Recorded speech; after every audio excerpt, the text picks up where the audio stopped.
สบายดีท่านผู้ชมมาพบกับหมอลำมาพบกับหมอแคน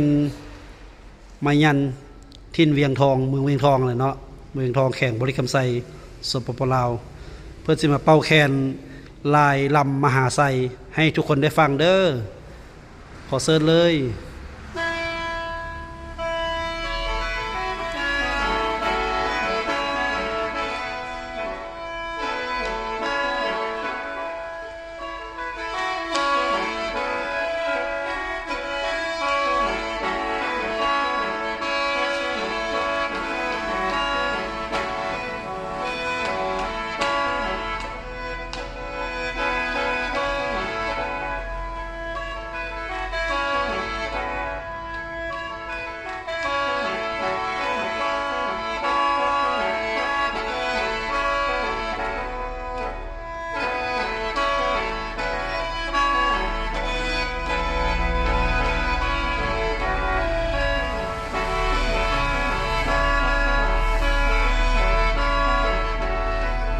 โอ้ยคิดฮอด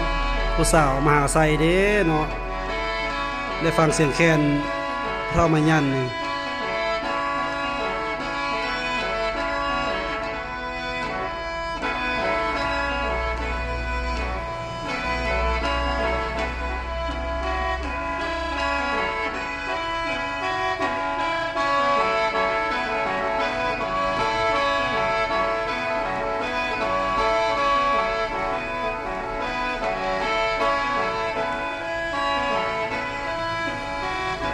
ขอบใจเด้อติดตามชมเด้อกดไลค์ให้ได้เด้อ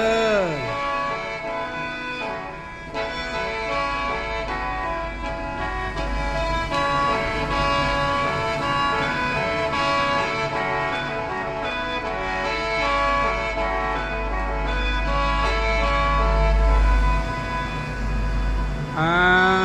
วจบไปสำหรับเสียงครับเสียงแคนลำมหาไซของไอ้แมยันเป็นได้ฝากความคิดเห็นหาแฟนคลับอยู่ด้วยสบายดี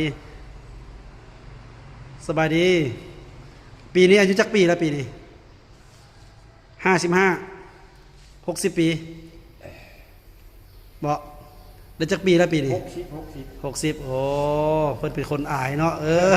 หมอแคนนี่ก็เด้พบกันในคลิปหน้าด้วยท่านผู้ชมบ๊ายบาย